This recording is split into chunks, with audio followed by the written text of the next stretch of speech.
Hey, happy Monday. Happy 2021, guys, and 2021. watching and listening. We started the show before I actually opened my beer, so I'm going to do that here. But Oh, welcome to the smoothie sour slash just maybe smoothie episode slash sherbet sour episode. Jason, we were just having this discussion in in a little like pre-show talk. Jason was kind of under the impression leading into this episode that we were going to be talking about like smoothie beers, like the home smooches and stuff like that. And granted, they're seltzers, but it says beer on the can. It does say beer on the can above the barcode. And but there's also there's other stuff. We had recently been to Ferndale, and they had smoothie beers that we bought. And there's, I have a smoothie stout, so that's what I thought we were talking about. Smoothies. The Ferndale stuff was they were sort of like cocktails, like smoothie cocktails, if I remember right, or something. Is that right? Yeah, they were. So I guess we're going to start the show out since we have a couple of these with smooches. So what is a smoothie beer to you, Jason? Well, so that's so to finish that thought that you started. Yeah. Your mindset when we were discussing this episode was sherbet sours or lactose sours, right? That's what we can go into that. Yeah. I mean, so you were thinking lactose sours. I was thinking fruit smoothie beers or seltzers or cocktails. Good thing is I mean, we've got them both, and I think they all fit into the smoothie genre. Like you said, the sours that we have from Ferndale, are definitely, or those lactose sours like that have been coming out of Homes and other breweries around the state recently are definitely in that kind of smoothie area. But there is specifically this new trend of basically fermenting, sugars and loading it with fruit puree and making smooge, which is fucking good. It's really good, but I mean, like smoothies are good too, right? Like it's like I mean, here's the thing. It's just blended fruit and sugar, and it's delicious. Because why wouldn't it be with a little bit of alcohol and stuff like that? There's the smoothie episode, guys. Hey, have a great Monday. We'll catch you guys next week. 2021 lesson. We're gonna pound a few of these, and then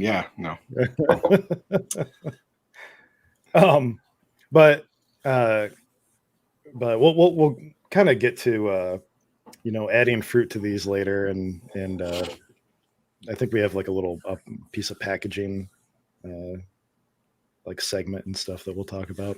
I don't know, the show we have kind of laid out in terms of like talking about what these are and how to make them, and guesstimates on how some of the more popular ones are made and stuff like that. But I don't know, how do you like the smooch? I mean, so I imagine I remember talking to a brewer, and I don't remember which one, a couple of years ago, and I asked him, how do you use fruit puree? Because it's so hard on the homebrew scale. It's really hard to get fruit puree to get beer out of fruit puree, right? Because it just stays in suspension. And the brewer, whichever one it was, looked at me and told me, you don't use it. Like that was their answer. I'm like, how do you use fruit puree? And they're like, we don't, because you can't get that shit out. And I imagine that other breweries were probably playing with that and couldn't get this stuff out. And I know it's hard to see on camera, but it's like sticking to the side of the glass, and it's rolling down, and there's no way you'd ever be able to filter this out of a beer. And so, people like Holmes and some of the other kind of cutting edge breweries out there just said, fuck it then. We're going to leave it in. Just add more puree. Right. Into it. So that's what I get from this is it's super thick. You can see the fruit pectin on the side of the glass. It's creamy. It's got lactose in it. It's probably got vanilla. This one I'm drinking is strawberry banana. Yeah, I don't think these do. And those might be trades of some of the sours that we'll get to, but I think these are mostly just fruit. Actually, this one does say dairy free, so I apologize there. Yeah. There's no lactose in it. It's I just don't puree. apologize. Thank you. Which I was going to bring up, later, like on in the packaging and stuff like that. But like a lot, it's a trend right now where you can't get the flavor that's in this sort of beer, like the straight fruit, like sugary like flavor, if you let it ferment out, right? So a lot of these are being packaged, not fully fermented out, and you have to keep them cold to stop the yeast from essentially waking up and re-fermenting in the can. And I think we've all seen pictures here and there of like exploding cans and stuff like that, because it's just sort of the trend right now, which is good and bad. It sucks because it's it can be potentially dangerous for consumers, or at the very least like cause a mess in your fridge or counter or whatever. But on the same on the flip side, you can't get those flavors on a take-home scale, in a can or something like that, without doing that. Which is why a lot of places, take the approach of doing brewery only, like in like on-site serving and stuff like that. But being what this year was, that hasn't really been possible for a lot of places for a prolonged period of time. So it's kind of like, what do you do? Brew the kind of beer that people want to drink and put the risk on them, or and I don't want to say risk isn't like there's a huge risk or anything like that. It's not like you're gonna go to the hospital with like shrapnel injuries or anything like that from these coming out of the fridge. But No, and they are doing them in cans, which is safer. A can is gonna give obvious signs before it's just gonna explode. You're gonna get swelling and you're gonna get disformation or malformation. I would be more disturbed if they were doing them in bottles, because that would be a lot more dangerous. And I think everyone I've seen does specifically say to store cold. A lot of the ones that are the fruit smoothies, not so much the sour sherbet sours that we're going to talk about, but the fruit smoothies in particular do say to actually store them upside down. Yeah. This says it. Whoops. I'm doing that. And that's just so there's so much settling. If you were just to open this and pour it, you're going to get, there's stratification that happens in the can due to the fruit puree. And so if you, these also are not carbonated, so they're okay to even give a little bit of a shake to Yours isn't? yeah, mine's carbonated. It's slightly, I'll open it. There's really no, you're not going to get like the big, it's not going to go everywhere. So, yeah, It sounded like a lot of hissing there. it is, but it's not like blowing up and yeah. finish the strawberry. Drew, no, So- I don't know if a lot of these do. I'm not seeing anything, at least on the smooge, which is probably one of my new favorite words. I'm not seeing anything about sulfates on here. But it does. I'm confused about it saying beer. So like if it comes up like right there, it says yeah, beer. and it is. So legally, corn sugar or beet sugar, whatever they use in this, is can be considered an alternative fermentable up to 100% of the recipe. I believe so. Seltzer is technically beer in terms of like taxes that breweries have to pay out to like that makes sense. TPP, I think. All right. Yeah. So it is a beer. If it was, on the other hand, say like fruit puree with vodka added or something like that, then it would be not beer because it's not fermented. Yeah. Right. And the pina colada is really good too. So anyway, yeah, they're alcoholic candy. That's really what this comes down to. It's the ones that we had from Ferndale. And what's the co-brand of that, Brian? Eastern Market Brewing. Yeah, Ferndale is like their side project. It's like, it's the smooge of homes kind of. Yeah. Not specifically hard seltzers, but so we had I think I drank the raspberry, a pineapple, and a mango, and they were all the same thing, just super thick, very fruit pithy. And my understanding of at least how these are made, no hops.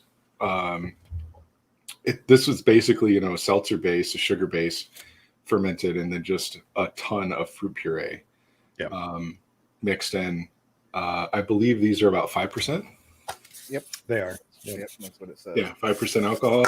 So, they're probably, it wouldn't surprise me if they're making like a 10 or even higher base and then cutting it with more than 50% fruit Just puree. fruit puree. There's something for you to try, Jason. I mean, you just brewed a huge seltzer, right? You're tempting me, man. They're selling on Amazon, selling those 40-pound bags of aseptic fruit puree pretty cheap right now. I think $40-$50. Do it. So Smooch yourself, man. Might have to be. We'll get into like making these in like a minute, but like my last beer that I made like this, I think I made with I don't know, blackberry puree maybe or something like that.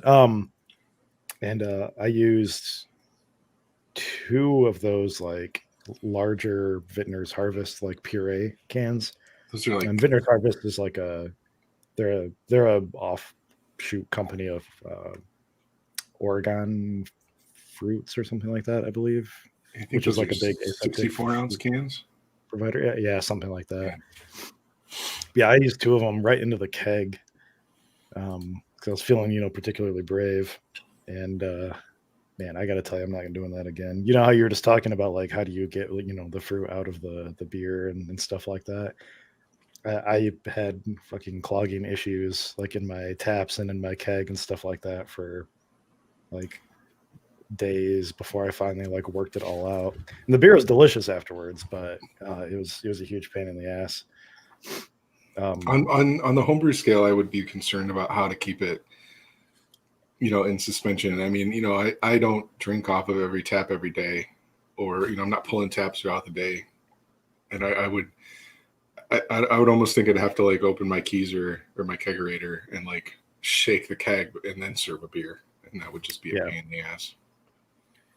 I think that on a homebrew scale, it's probably easier to use the puree like in in primary or secondary or however you want to do it, and then stabilize it, and then just let it sit for like a week, and then just like rack it out into a keg through like a filter, like a stick like a racking cane in through like a hop screen or something like that, and just rack it out. Because getting any of that into your keg, it's just like getting hops into the keg. It's just like asking for trouble. I did a cider that I put a bunch of fruit in the keg on, and that was a huge mistake. And I had to take the dip tube out and clean it out. It was a huge problem. So yeah, I would. Well, so for Drew's question, he's curious about those sulfites, and I do. Yeah, it is common practice in the wine industry to do that, and even in the ciders that are being back sweetened. I would say though that in the past, and I think we talked about this in last week's show. We had a seltzer episode, and then we kind of got somebody with seltzer knowledge. We had a cider episode, and we got somebody with some cider knowledge. So I guess my hope here is that Holmes will come on and talk to us about Smoothie in a few weeks. So there we go. If anybody's got the connection at Holmes, I know we sent him a note once, didn't hear anything back, but we'll try again and ask him, because I'm curious too. On if they are sulfating, why aren't they advertising it? Or if they're not sulfating, why aren't they sulfating? I don't know. I don't want to put words in their mouth, but I know other breweries. There's other local breweries that have done similar beers, and I don't believe they're sulfiting at all. I've seen some expanded cans out there in social media from some different breweries that are doing smoothie style beers. So yeah, no, these are super cool, super simple, nothing too complex about them. Very welcoming to a non-beer drinking crowd. Just expensive. I didn't realize Yeah. Yeah, they're coming in at I think the smooches are the price point on those are about $4.50 a can. Yeah, for most of the sours, like for like a 16-ounce can, I would say 18 to $20, like a 4-pack is probably Mhm. pretty common.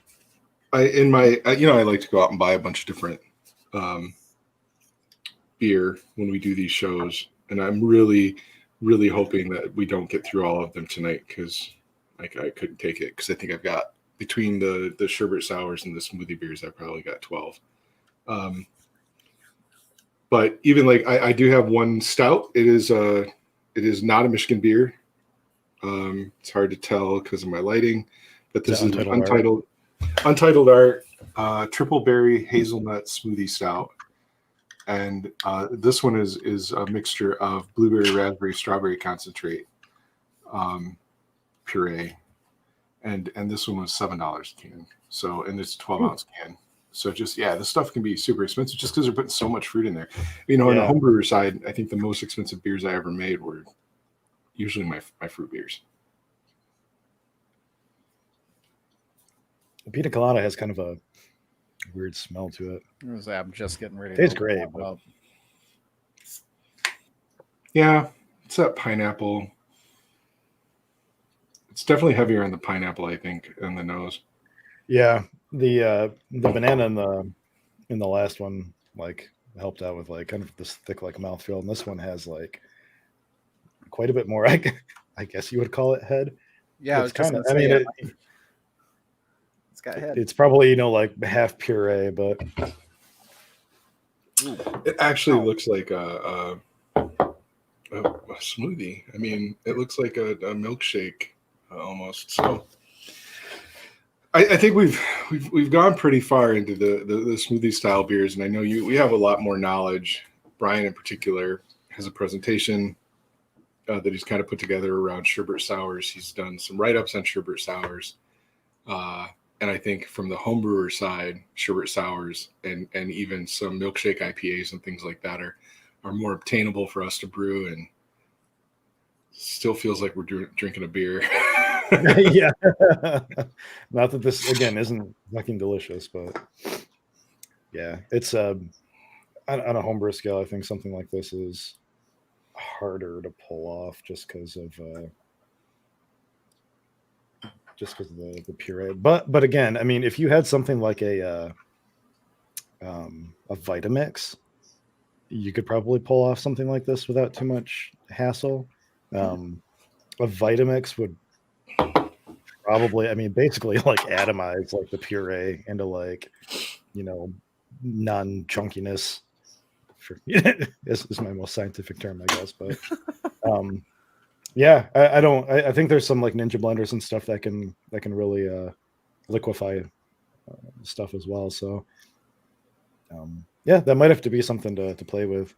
The puree that you get right from like your local homebrew shop or something, you may not have the same results, but if you were to take that and actually like blend it more and liquefy it more, I can see something like this being possible. I didn't really actually think about that until right this very second, so it might be something we have to try this coming year. There you go. Something to experiment with. So yeah, smoothie sours. It's basically this, but sour beer instead. So I know a lot of us have had these styles of beers, but for those who haven't, like a basic profile of one of these would be generally like a Berliner Weiss base. So you're going to have some sort of mix of like wheat malt and two row, pretty much, and that's it. You can do like 60-40 wheat, 60-40 two row. Play around with it, but like that's sort of like the base that I normally roll with. Usually it's about 50-50 for me. And there's different ways to go about souring these. So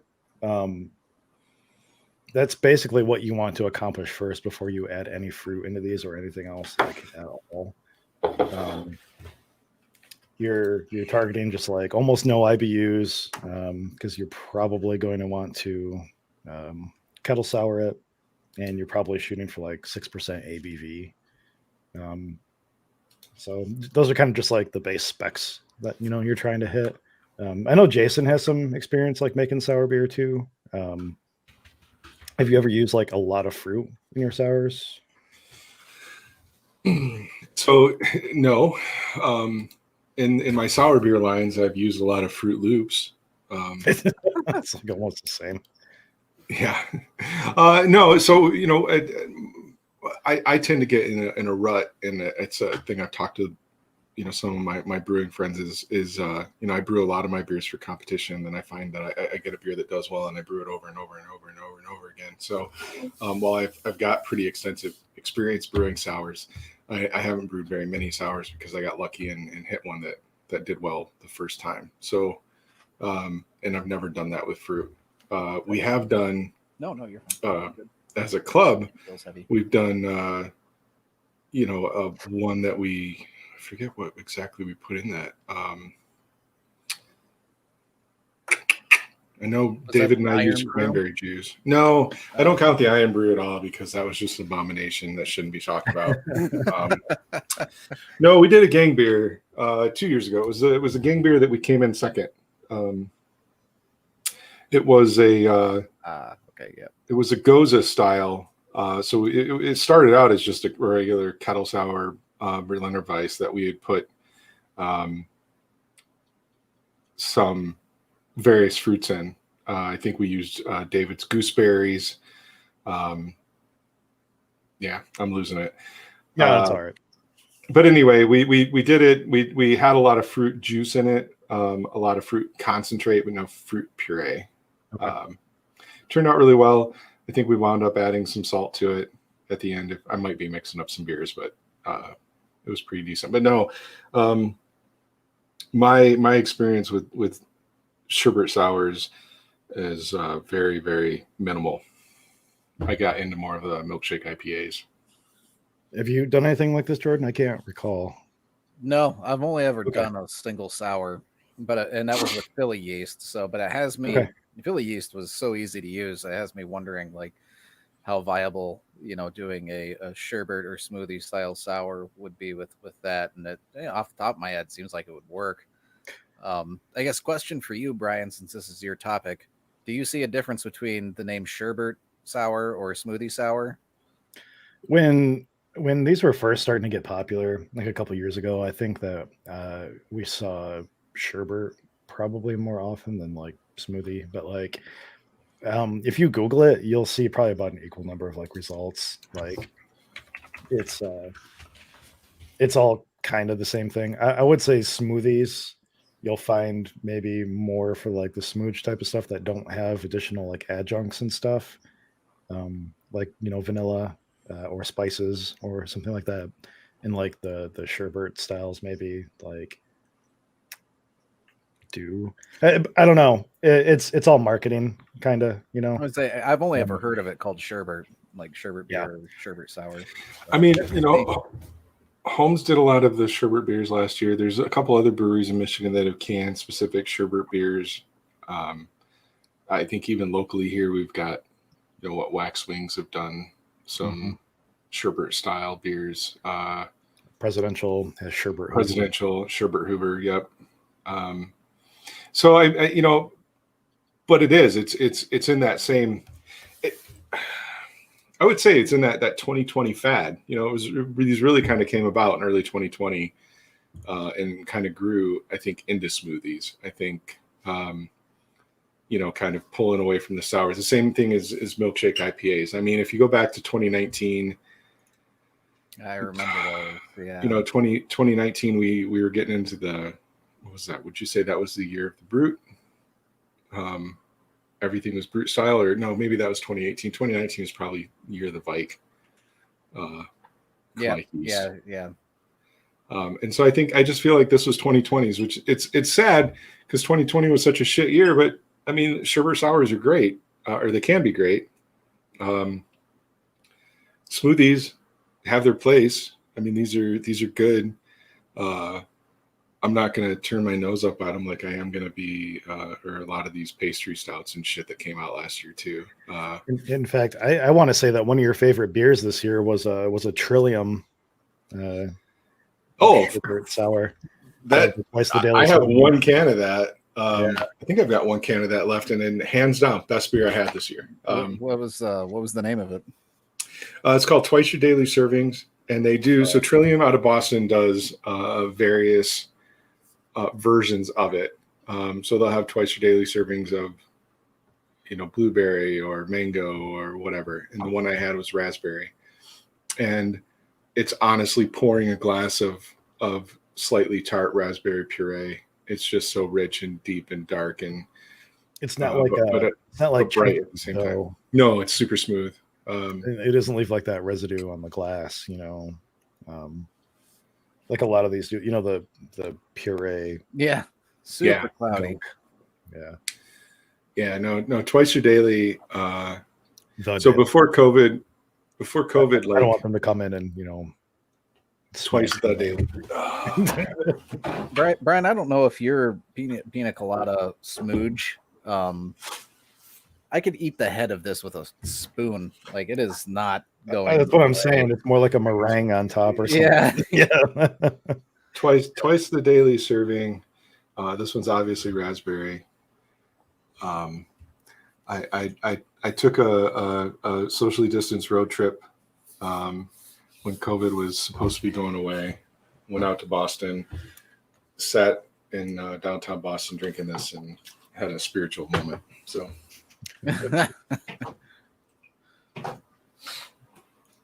Super good. Sorry, you got me all excited. Now I want to open it, but I don't want to. I'm save it. We'll see how you get in, 2 more beers in or something. Finish off that seltzer. We'll see how we get. So I guess let's just go over ingredients. I started to get on that, and then I wanted to make sure that you guys had some input. I don't want to be the one talking and stuff like that this whole time. I've made quite a few, but I want to make sure you guys have input too. And Jordan, I want to get back to the Philly sour thing in a couple minutes too. Yeah. But we have a profile for what we want a smoothie sour to be in terms of IBU and ABV. pH is sort of up in the air.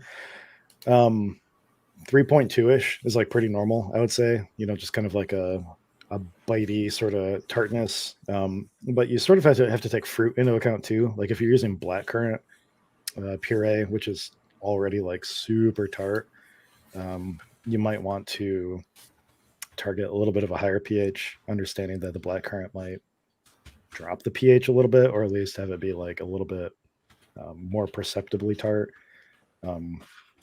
Technically speaking, titratable acidity is more of a measurement of how tart something is than pH. But as homebrewers, we don't have we can measure that. It's just not as easy as taking a pH meter and sticking it in a beer. So just understand how tart the fruit is you're using. Take a spoonful of it before you dump it in and eat it. Just eating malts before you brew a beer or something like that. Just understanding the ingredients is important. Just kind of imagine what you want the end beer to taste like and try to sort of build up to it. And then how we're going to get it sour, we'll get back to Philly sour in a second. Before that came out this year, it was this year, right? Yep. I think so. I think it was. It was a long year. It was a long year. Before this year, really the majority of the way people were making sours, quick sours, was kettle souring. So choosing, you're right, lactobacillus bacteria. I typically recommend Good Belly shots, or Good Belly drinks. It contains Lactobacillus plantarum, which you don't necessarily have to temperature control quite as much. Last year now. Oh fuck yeah. We're only 4 days in. Yeah, come on. A 2-month leeway. You gotta give me a little break. Yeah. But Lactobacillus plantarum, you don't have to temperature control as much. It works faster at higher temperatures, but it'll still produce lactic acid at room temperature too, albeit just a little bit slower. So taste your beer as it ferments or acidifies, with lacto, and stop it wherever, or take pH readings, occasionally, whatever you want to do. And then sort of deciding what you want to do as far as like adjuncts go. So this goes back to like what I was talking about with maybe the difference between Smoothie and Sherbert. Again, I think it's mostly just marketing, but the majority of these beers that you find out on the market are going to be sour. They're going to have fruit. They're going to have lactose very often to add additional sweetness, especially if they're letting the fruit ferment all the way out. And then occasionally, probably more often than not, you'll find vanilla and sometimes like spices and stuff like that too.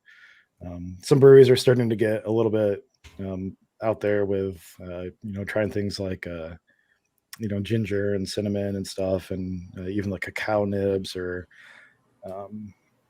things like pumpkin. It's just whatever might be, good. I think that like we're getting to a place with beer right now where we've sort of defined a lot of base styles, if not like most of the things that we're going to come up with. Like it's very, very hard to come up with a new style. And so we're taking existing styles and we're really trying to like push limits by throwing other things into them. And sometimes it works and sometimes it doesn't. But I mean, that's cool. That's part of homebrewing. That's part of probably trying to, make a business out of selling beer too. I mean, if every place in the world is selling, IPAs, how do you make sure people buy your IPA? Put a bunch of fruit in it or something, as long as it's good. But You know what? You mentioned pumpkin, and I'm really glad, at least in my little piece of the world, that I missed out on any or didn't run across any PSL smoothie beers. So I'm thankful for that. PSL pumpkin spice latte. Oh. How did I go so long without knowing an acronym like that? And also, yes, if you see it, kill it.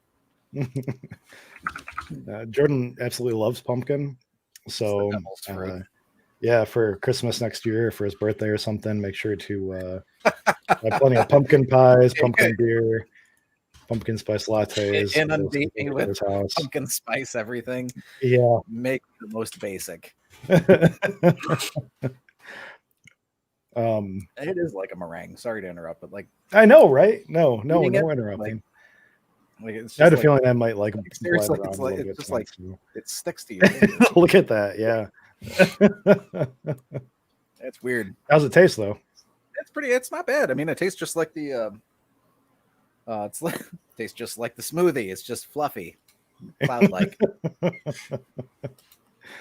Try not to suck on my finger on stream again. That was oh, God, that's how we get more views, man. Keep that going. All right.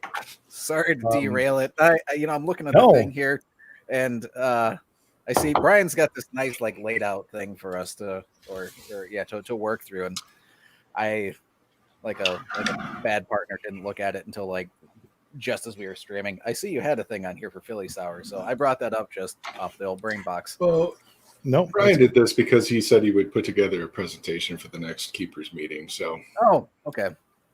I mean, I know we have some people that watch that aren't part of Keepers, but a lot of our show is sort of a lot of our show is sort of an extension of our homebrew club in a way. It's why we're doing it. So it is.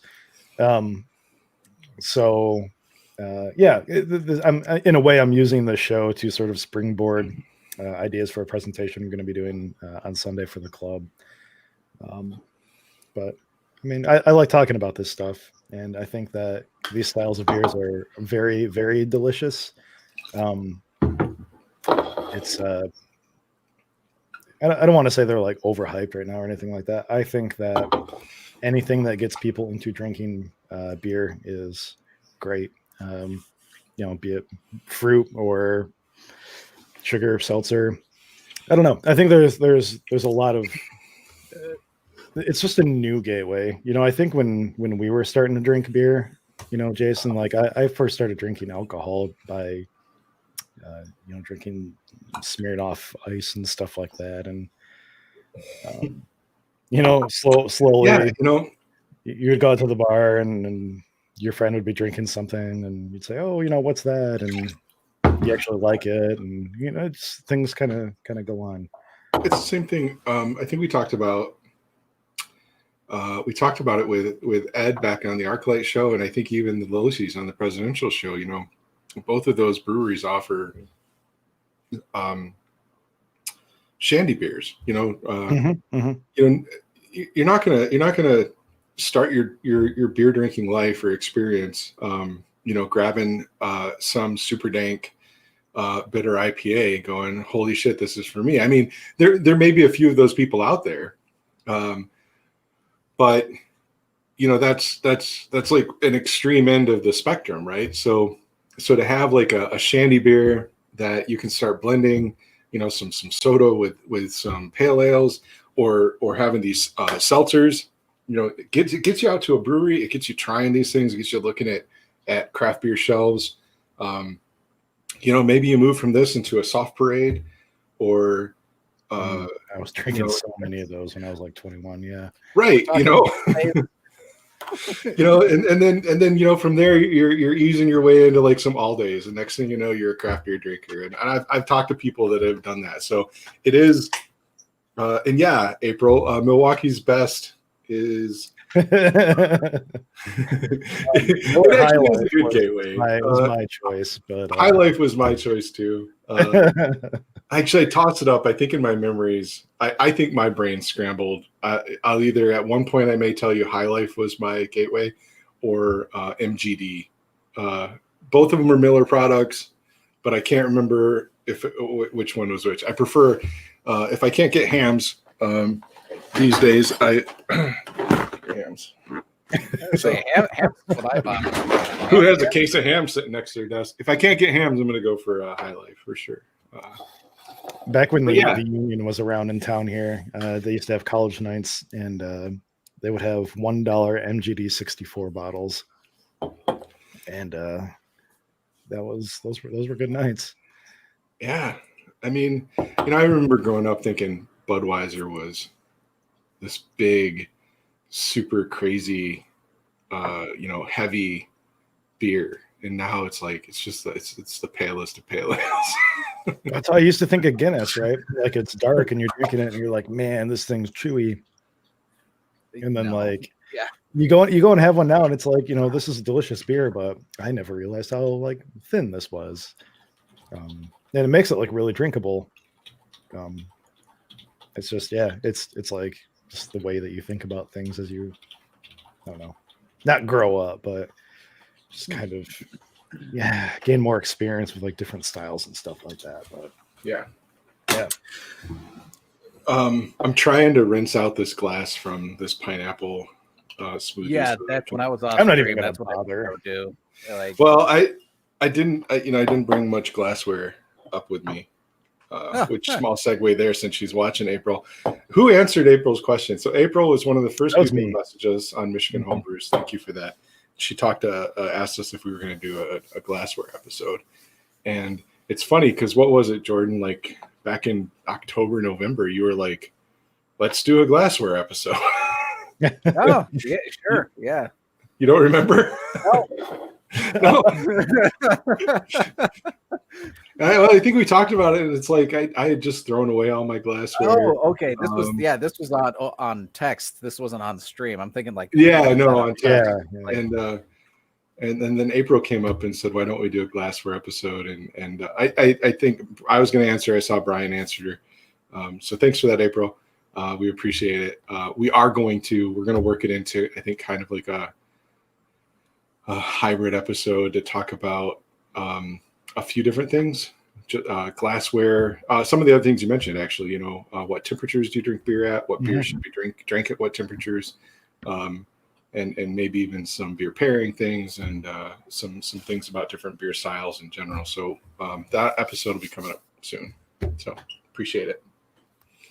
But back to this. I don't have much glassware up here, so I need to rinse some of it out. No, it's fine. Is there a particular beer we're gonna open up next? And I'll continue going because I think we're just getting into like fruit and stuff like that.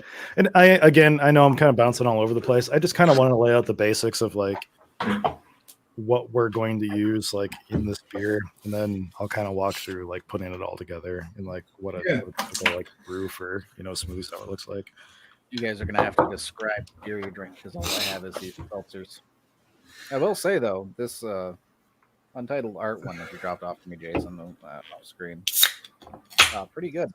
Do you drink that already? Do I have one of those? I have one of those. Oh, it is a seltzer. I guess I'll open that too. Yeah, So I'm going into this stout because I was just really curious about it. Okay. So I know you guys don't have it. Yeah, we don't have to drink the same thing all the time. Yeah. So first impressions on this stout is there is no smoothie to it. It's just poured like a stout. It looks really brown.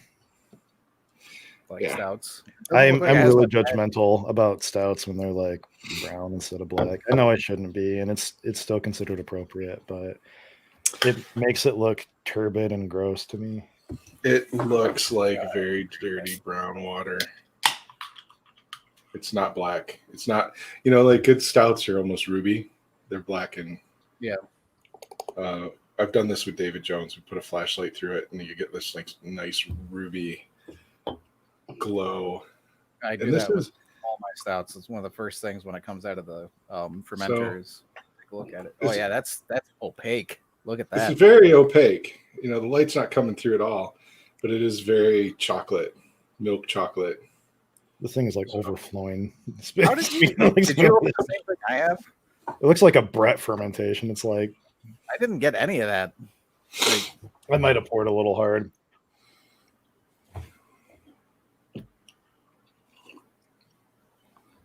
Oh wow! Bring a paper towel.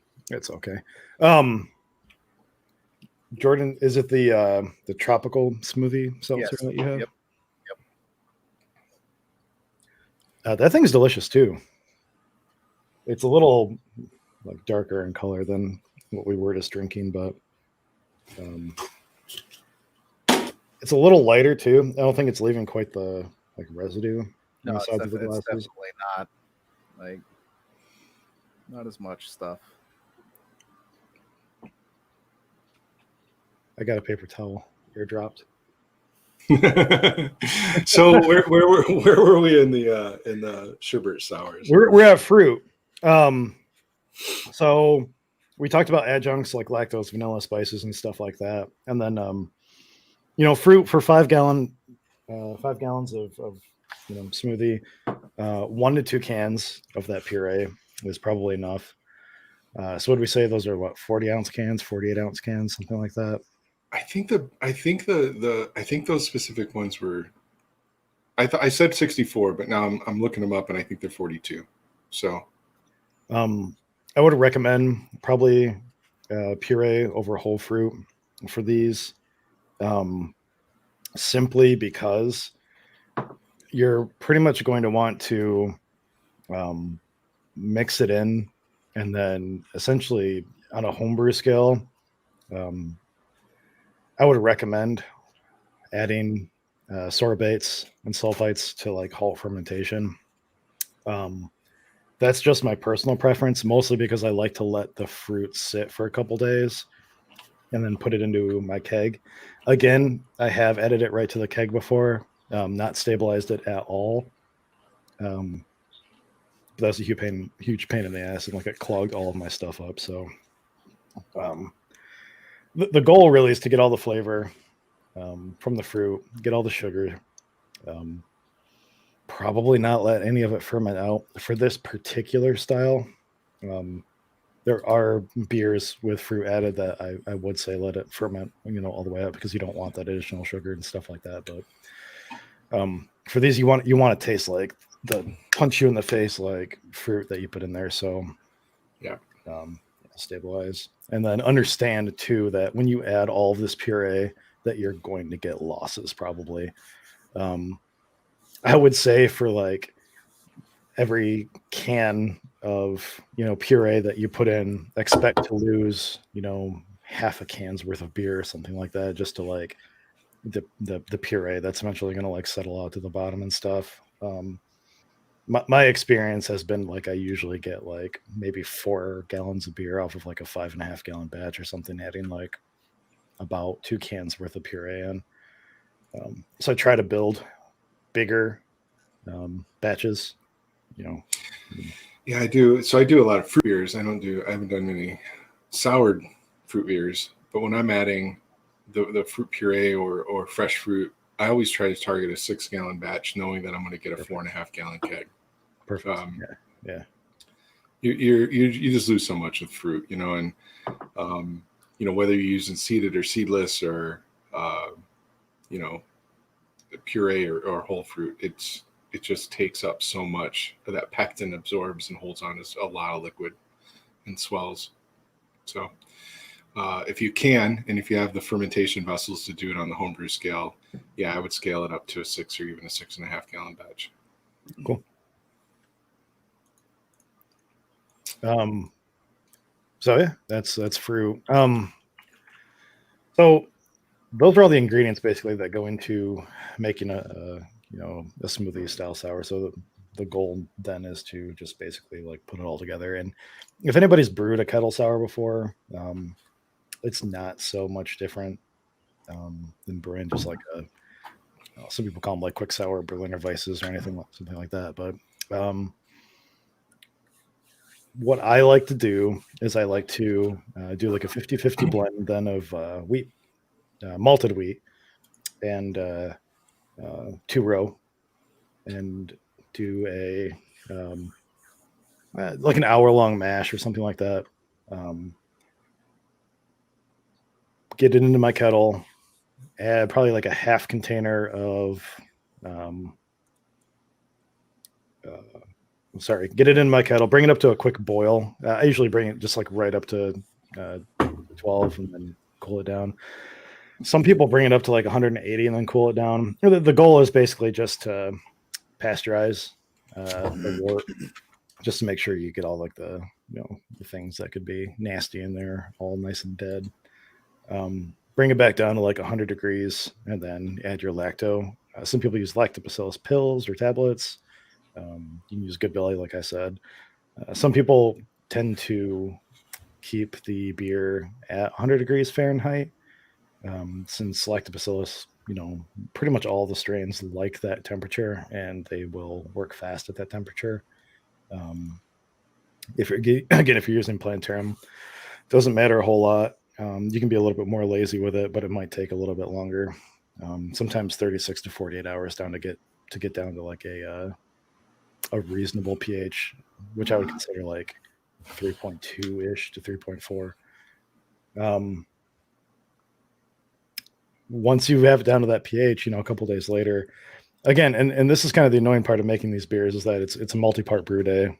Unless you're using Philly sour, and we'll get to that in a sec, but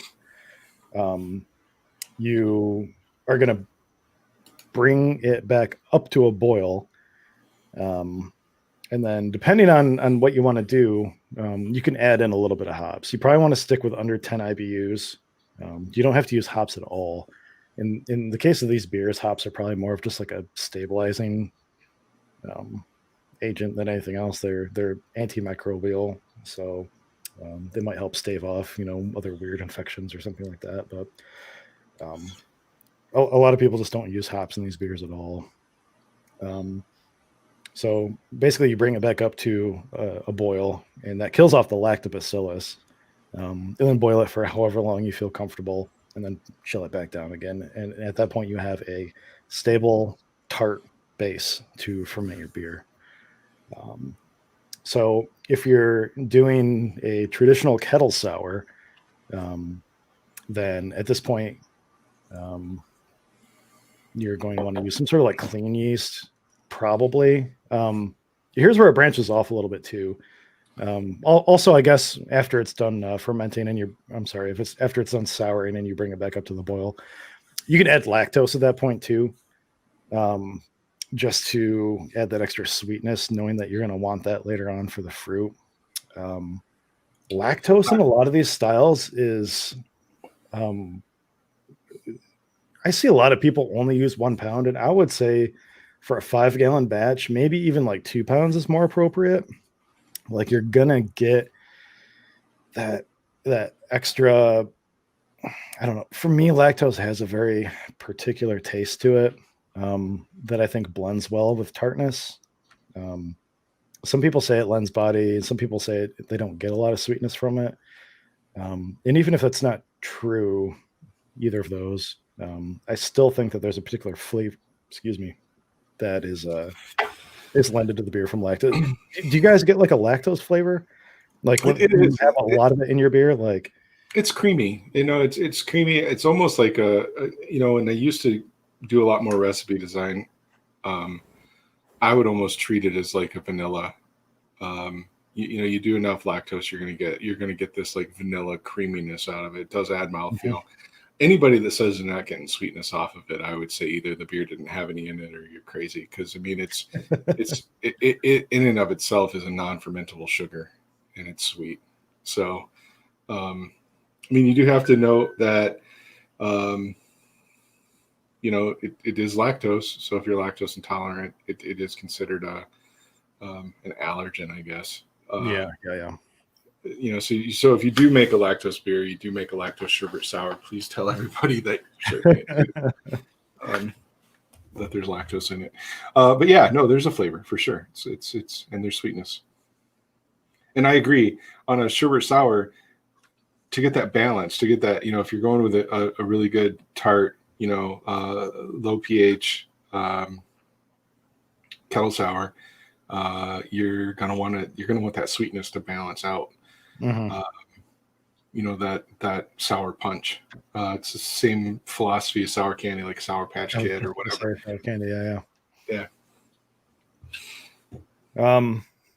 Yeah. So at this point, you have a base wort that has a bunch of lactose in it and is cool and is ready to do something with.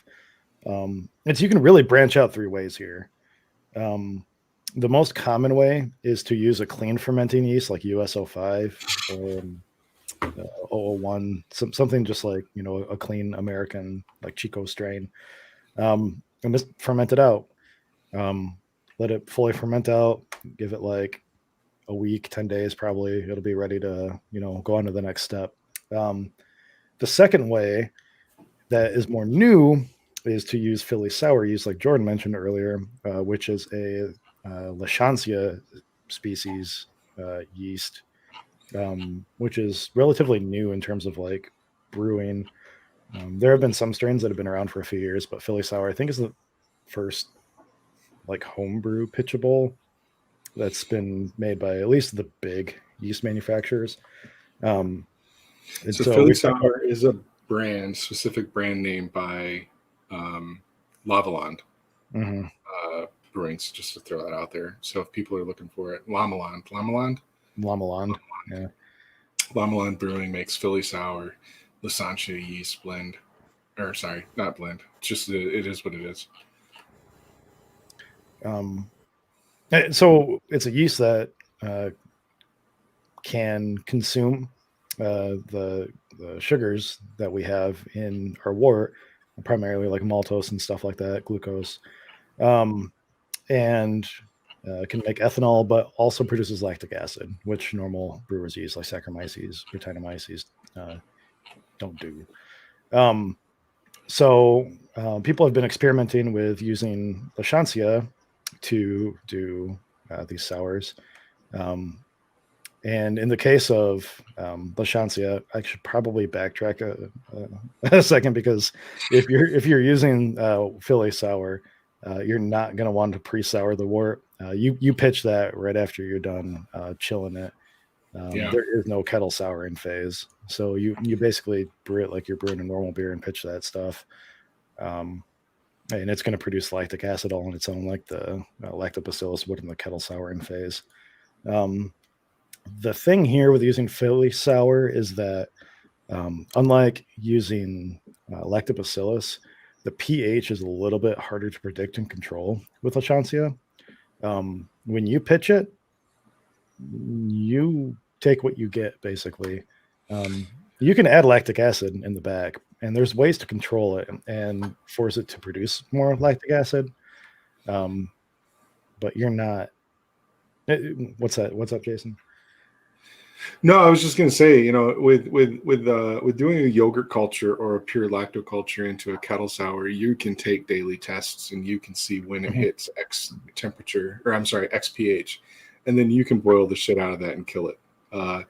And so you control that target, that sourness that you want. But with Lisantia, like Brian said, it just kind of goes. And Brian and I did some completely unofficial tests with cider this year, which turned out horrible for both of us. I mean, the pectin, I'm not sorry, not the pectin, the fructose sugar in apple cider is obviously very agreeable to Lisantia and very agreeable to the lactic acid producing side of it, because both of our ciders came out tooth meltingly battery acid sour. And there's nothing we can do, I haven't dumped mine. Brian, you dumped yours, right? I bottled off like a 6-pack and then dumped the rest.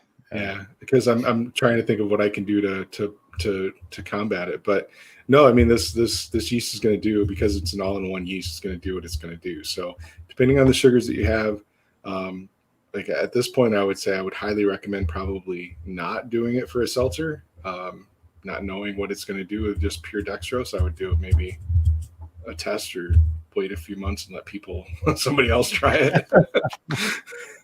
I mean, yeah, it'd be a fun test for sure. Speaking of dextrose, one of the things that you're supposedly able to do with Lisantia is like substitute.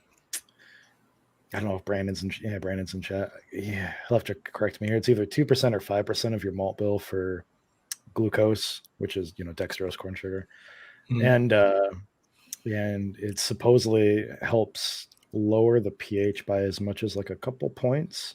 But I haven't seen a single data point saying what it does just with, I mean, that right there though scares me. If adding 2% of your grain bill as Right. glucose is going to drop your pH by 2 points, having a pure glucose or basically dextrose grain bill, I would almost be worried that it would melt through the damn fermenter. yeah. I mean, I've got some Philly sour and stuff to make a seltzer, so there you go, Jordan. Jordan. Full time at Jordan's. Jordan, take one for the team. It's never, it's not going to, there's a definite low point, but I just worry that it's going to be just sour water. You guys saved me the work on the cider, so. Yeah. I haven't seen a sour cider yet, though, or a sour seltzer yet, though. I don't think that. Not a couple of the ones that I made, I dosed with a little bit of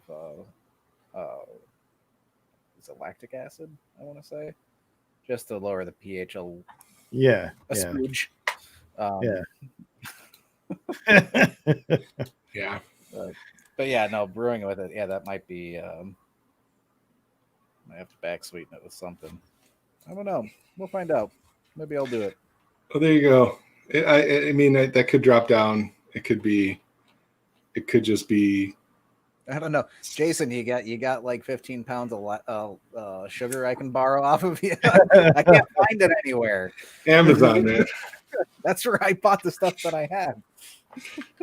You buy like a few all pounds of dextrose supply last week. Whatever, in Vicksburg. Yeah, but those seltzers are doing good. Call back to an episode we had in November with Lance Shaner from Omega. I've been making a couple of seltzers using Omega Lutra yeast and their proper seltzer mist, and I've been loving it, having a great time with it. And so these guys are all whining that I'm buying all the damn sugar. So whatever. Yeah. So, the third method, going back to yeast, which I haven't seen anybody around here do, but I've read a few instances of people doing this, using a traditional Berliner blend and not quick souring, but actually doing like a 6-week, ferment with like a Berliner blend, and then taking that base beer made with that and turning it into a smoothie sour. Um, and I guess the results are quite good. I've never had one, so I can't speak to it. My initial thoughts would be that like the fruit is going to cover up so much of that characteristic that you might otherwise get that it might not be worth it. But I've never had it, so I can't speak to it. Yeah. So There some is of something. those. Oh, go ahead. No, I would just say, some of those longer traditional Berliner yeasts, or even if you get into some of the other sour blend yeasts that take time, they have such complexity. Uh, you know, I did a brew with a lambic base that's 18 months old, and it's just so unique in its flavor characteristics. I would hate to throw a ton of lactose and fruit on top of it. Some vanilla. Yeah. So I would, I think that's where you're going with. You've got so much fruit spicing, back sweetening going on here, that I think that the best route to go is a traditional, or I mean, is a quick sour, kettle sour, because again, you're just getting the tartness. But you do you. If you want to, spend 16 weeks dialing in a beautiful traditional Berliner Weiss, and then throw 2 pounds of lactose, 5 pounds of fruit puree, and whatever in there. Knock yourself out. It'd be worth trying one of these days. And then give us some. Yeah, You can yeah. probably There you go. in a Let us month and a try it. half. So we'll try it one of these days. Yeah. The end goal though is just to have a sour base beer. So each of those three like yeasts, excuse me, and methods, it's going to get you to the same spot. It's kind of like you make the wort and you branch out and you come back to this place and you continue on. So once you have your sour beer, there's alcohol, there's a lower pH, there's acidity. It's pretty much time to add fruit. Again, this is where it branches off a little bit too, and I've already talked about this. My preferred method is to then just take puree, add it to the beer right in primary, stir it around a little bit, add potassium sorbate and potassium metabisulfite to try to stabilize it. Basically, just knock the yeast out, put it to sleep, not let it bud anymore, ferment anymore. Just kind of keep it, still and where it is. Let the sugar kind of mix in a little bit. Let it sit for maybe another like week. Is probably more than enough time, and then cold crash it to try to get all the puree to drop out, and then rack off the top. If you have a system where you normally rack from something like a spout lower in the fermenter, on a homebrew scale, typically by the time you get puree in there, and by the time the fermentation is done, all the yeast drops out, the proteins and other muck drops out. It's so far beyond like the spigot that like it just, for me at least, on my brew bucket, it clogs and clogs and clogs and clogs, and it's just not worth doing. These beers I don't feel are particularly susceptible to oxidation either. I've never really had an issue using like an auto siphon or something and racking into a keg that way. If anybody else has like tips or tricks, I'm more than willing to hear it. I would say that the important thing here is the crash. If you have the ability to crash and crash along, like really let the beer drop. Yeah. I mean, I've left some of my fruit beers in there for a week just to let it get good and compacted down and settled. And that way I can get my cane in there and rack off pretty close to the cake. But you'll even see, even after that much time, you'll have a cake, and then you'll have like this 3 to 4 inch band of thicker. And so, maybe come in above that and work your way down to it. If you have the tools and you can do one of those, what is it? The top draft, the float siphon, that would be a good use for this. But I only think, probably you and Brandon are the only ones I know that have them. Maybe Jake. Yeah, that'd be a great point. I did not have one of those when I did my, when I did my first kettle sour where I dumped fruit puree right into the keg. So, yeah, that'd be worth doing probably, or at least checking out again. Yeah. Potentially, though, I don't necessarily see a whole bunch of difference with doing that. And just adding fruit right into the fermenter again and stabilizing and then racking out into a keg separately. That's just me, though. This is probably the same time that you're going to want to add like vanilla to the fermenter as well, and whatever spices otherwise that you're thinking. We've seen like a blueberry ginger, before, which sounds good. Like I think that ginger goes with quite a few different like fruits. There's been quite a few people using like graham cracker like in their sours lately too. It's like I know. Do you have one? Is that what you're drinking right now? Is that the blueberry limo? Yeah, and it's hard. I've got, my lighting is bad here. So this is Blueberry Alamode by Ferndale Project. So this is a sherbet sour. This is what Brian had in mind when we started talking. This is, and they specifically say on the can that it is rested on blueberries, graham crackers, vanilla, milk sugar, and lemon zest. And so, yeah, the graham cracker, honestly, when I read it on the can, that one kind of bummed me out a little bit. But I went to like look on their website and just see if it was like graham cracker flavoring or something. And I think that they specify, if I remember right, that they do use actual graham cracker. Or at least I think you can buy like powdered, like pre-crushed like graham cracker. So it might be something like that too. I've never really found a graham cracker beer or a beer with graham cracker in it that I actually enjoyed, even though I love graham crackers, but for some reason in beer, it's just not my thing, but we'll see. I haven't tried it yet. I'll wait to the same. I'll wait for your opinion before I have the same. But dude, this is super good. Actually, yeah. I feel like it tastes like pie crust in that beer. The graham cracker is not as noticeable.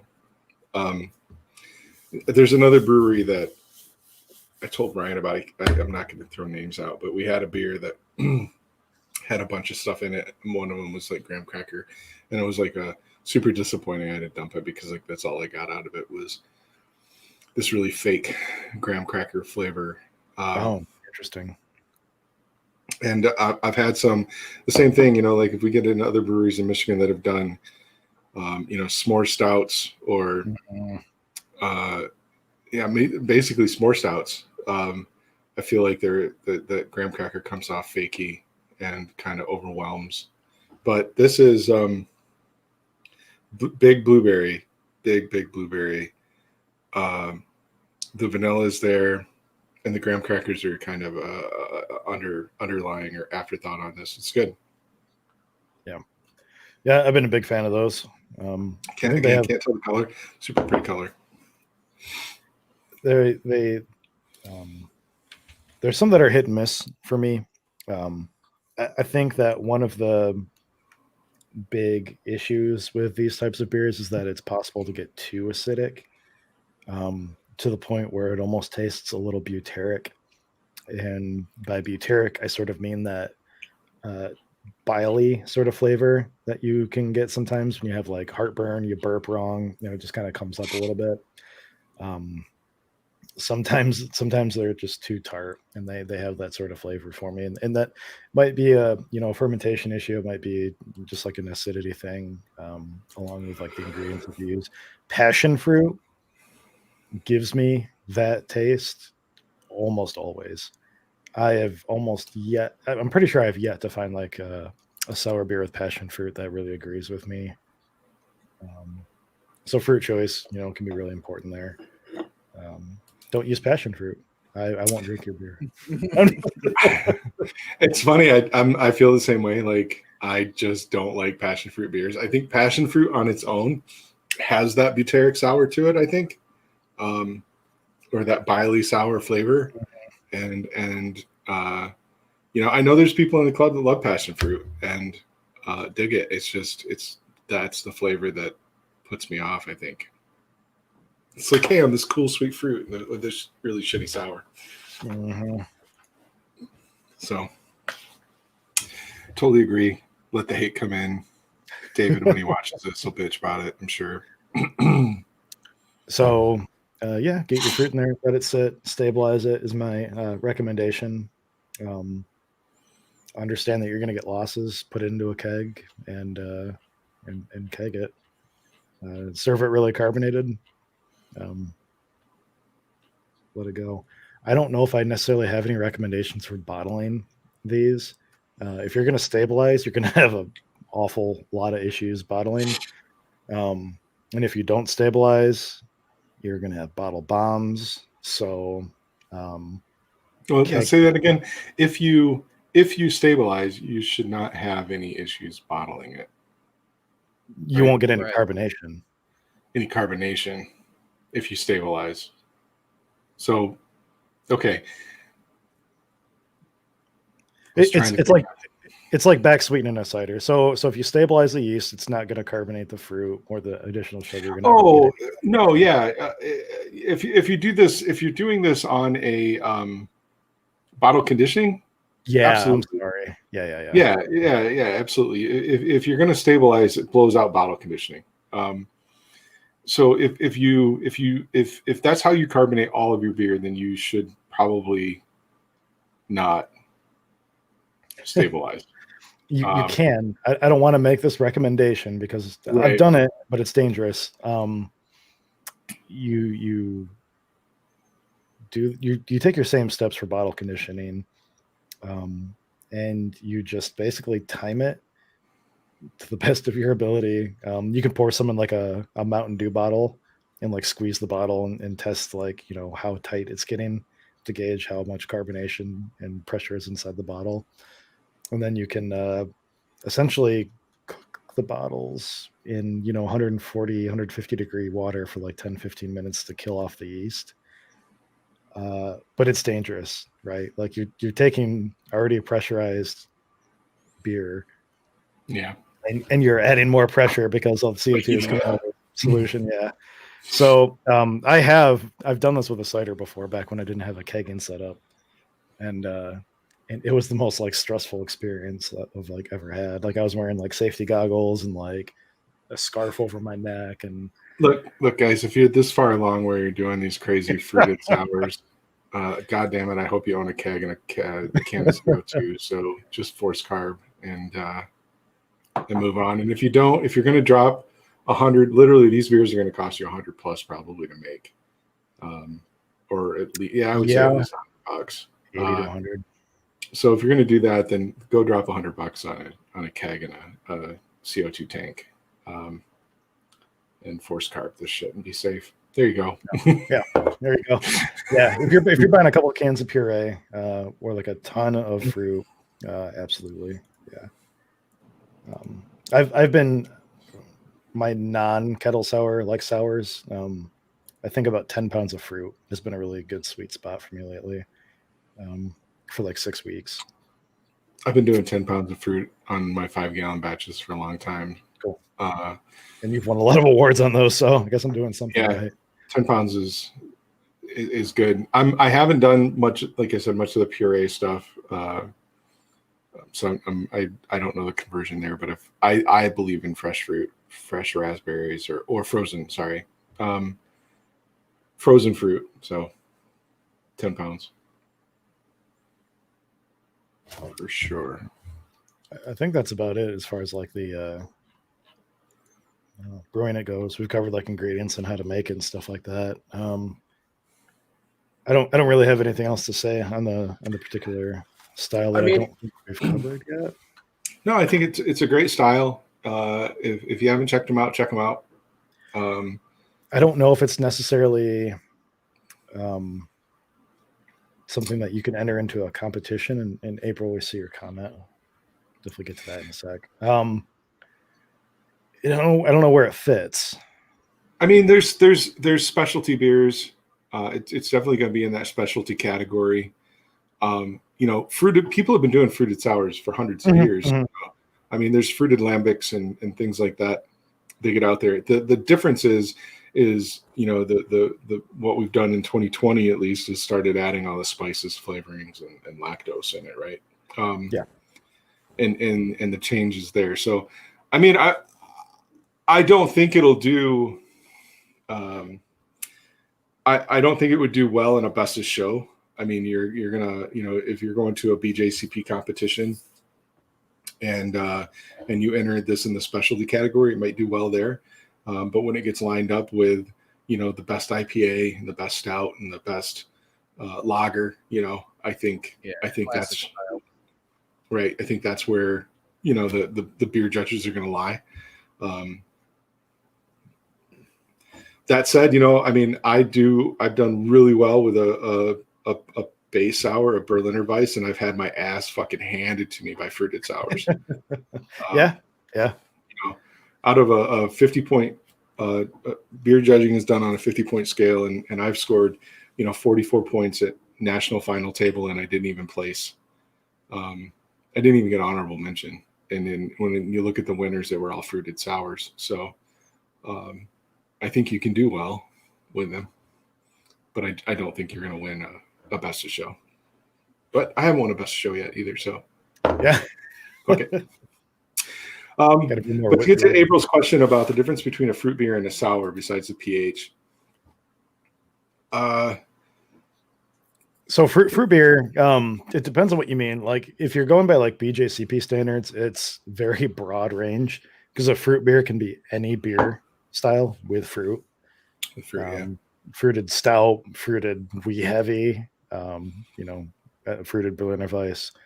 So when we say so I guess let's split it off. There's fruit beer, there's sour, or like mixed fermentation sour, and then there's like sour fruited beer.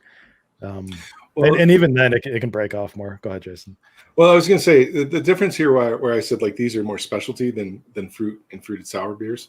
A fruited beer is a fruit beer. It's a beer base, usually like a wheat base or a stout base with fruit.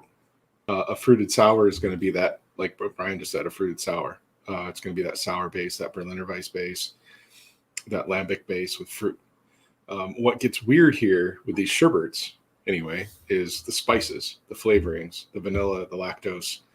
You start throwing other ingredients in there that shift these out of the fruited category and into that specialty category because they're more heavily adjuncted, basically. Right. Once you start adding vanilla, now you're adding a spice. So now you're a fruited spice beer. Once you've added, I don't even know what you call it. Once you add graham crackers and whatever else is in it, but that's what I mean. Like you've got all this other shit in there. And the rule, I just had this conversation with a keeper last weekend who texted me for some advice on where to put a beer in a competition. And it's like, is the ingredient that you listed perceptible? Is it up there, or is it just like that's got a coffee characteristic, or is this a coffee beer? And that helps you determine, I enter a beer that's got a ton of coffee into an Irish category because it's okay to have coffee characteristics in that category. And it does. I don't say it has coffee in it, but I guarantee if you throw this in a fruit category and they're like, what the fuck is graham crackers doing in here? You're gonna get knocked out of style. That's in the BJCP world. I don't think April. I don't think April really cares about BJCP judging. Yeah. So really, to answer your question, the difference between a fruit beer and a sour, one of these sours, is really just the pH. But to get technical is when they start adding all the other stuff.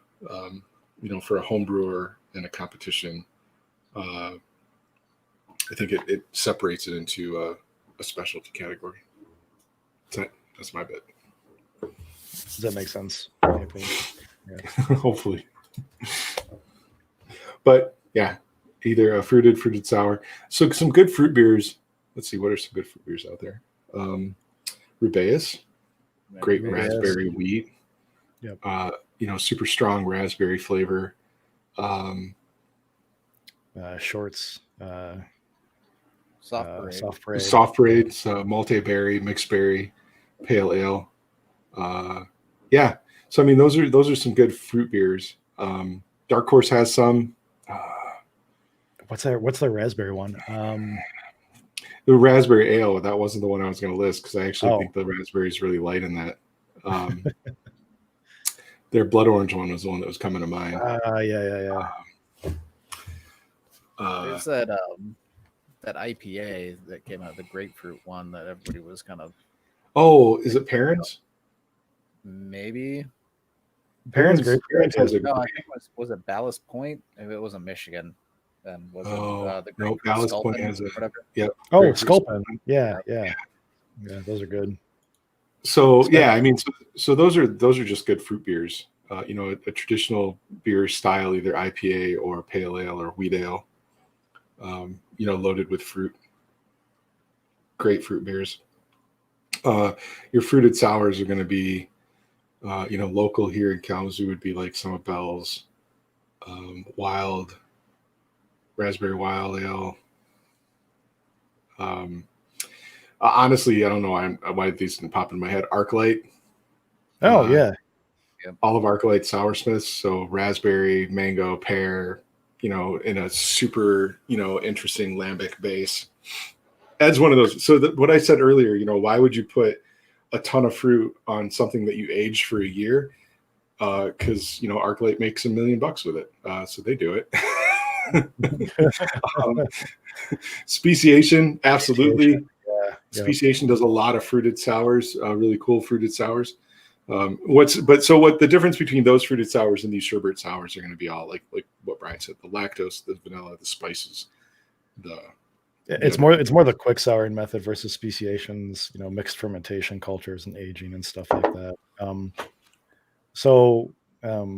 Just to recap on that, a lot of the sours that you see in cans and stuff like that right now are quick sours, which means that the brewery is taking the base wort, making it tart with hopefully lactobacillus, and not just dumping a bunch of lactic acid into it. And then having lactobacillus produce lactic acid, and then once that's done, just adding a bunch of fruit adjuncts to it, letting it sit for a couple days, packaging it, shipping it out. With speciation and Russian River does a lot of these. New Belgium, those are a couple of the bigger ones that started this in America. They take yeast and bacteria and other kinds of yeast like Brettanomyces, and they let stuff sit in foeders, which are basically like giant, huge, 100, 200 gallon, like wooden kegs or barrels, or maybe even smaller ones, and just let stuff sit for a long time, and the sourness comes and the flavor changes and it gets more complex and it interacts with the wood, and things happen over the course of half a year, 2 years, and then they in the case of speciation do things like add spices or vanilla or fruit, and they let that sit for longer, and then they bottle it, and often they bottle condition it, which means that they add more sugar back to the bottle and cap it off in these really thick glass bottles that can handle a lot of pressure. You'll see them with the domed bottoms, like the champagne style bottles, which can handle, I forget the number, but it's literally 6+ magnitude. Yeah, magnitudes higher than a traditional 12-ounce beer bottle. So yeah, it's speciation is just like a but more, there's more complexity there. Quick sours usually are very one-dimensional sourness, just in terms of tartness, and that's it. You taste the adjuncts. Those other beers, they blend the fruit with that sour base that accentuates itself, and you get a lot of depth and a lot of character. And this is a sour beer with blueberries and graham crackers and vanilla. Like it's You don't taste the beer as much. You taste the blueberry and the graham cracker, Right. And and the vanilla. Yeah. So that's the difference. So yeah, this blueberry Alamo, one of the first graham cracker beers I like though. It's good. Good. Yeah. So I've been digging Ferndale stuff. So before we wrap up, I want to call out. We got a couple shows lined up, right? I do. I'm going to bring this in one more time. So April, this is like one of the first shows in a long time that we're not, you're right. We're not just slamming them back. So, and I would actually have to say, this is probably the show that we've stayed more on topic than we have in a long time. So kind of bummed, but I've been tired today and just haven't felt like it. But that's good. It's good. It was a good show. Next week on January 11th, we have a special guest joining us. It's Drew Jacobs. He is a country music superstar from Michigan. If you look him up on Facebook or go to, I think his website, drewjacobs.com, I believe, you can check out his music. He does a lot of custom music, but he also does some covers. So we're really excited to be talking to him. More for just his background in Michigan. We're going to talk about beer. We're going to drink bourbon. That's what he likes to drink. We just have some mutual friends, and he's seen the show. He's been on in our comments before, and we thought, why not? Let's get him on here and learn more about him. It's part of our Michigan culture, and he's willing to kind of come on and lend some of his power to our little channel here. So please tune in for that. I'm hoping that's going to be a fun show. It might not be so much brewery science. It might just be what April observed. It might be more of the drinking and less of the drinking and talking, tasting. Right? So looking forward to knocking a few back with Drew Jacobs next week. And then we will have, we're working on more of a lineup for, at least I'm brainstorming out through the first quarter, and the three of us are going to get together and kind of flesh that out and start lining up more shows for January, February, and March. So we really appreciate you guys that hang out with us every week. And hopefully we'll keep on with some engaging content. We've got a lot of cool shit lined up, at least in here. So that's all I got. Yeah. Badass. I'm going to put out a post too for those keepers that are watching. I'm going to be at Presidential on Friday, passing out awards and score sheets after 6:00. So, and any Michigan Brews people that want to come and support a local brewery and come buy dinner and have a beer, come check out Presidential on Friday and say hi. So, cool. Thanks a lot, guys. Let me kick off this awful quiet banner. Okay. All right.